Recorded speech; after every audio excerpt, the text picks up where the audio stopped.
46-гадовую Оксану Валькович затрымалі ў лістападзе 24 года. Падставай для крымінальнага пераследу сталі каментары, пакінутыя ёй у тэлеграм-канале яшчэ ў 21 годзе. Жанчыну абвінавацілі адразу паводле 2 артыкулаў крымінальнага кодексу. Гэта абраза прадстаўніка ўлады і абраза прэзідэнта.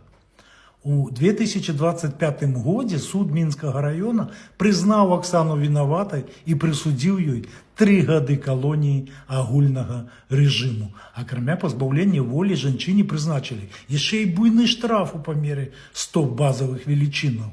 Гэта каля 15 000 евро. Фактычна, спадарынню Оксану адправілі ў калонію за словы і эмоцыі, выказаныя в інтэрнэце. Гэта яшчэ адна гісторыя пра тое, як у Беларусі каментары ў сацсетках ды тэлеграм могуць стаць падставай для турэмнага тэрміну. Свабоду Оксане Валькович, свабоду ўсім палітвязням.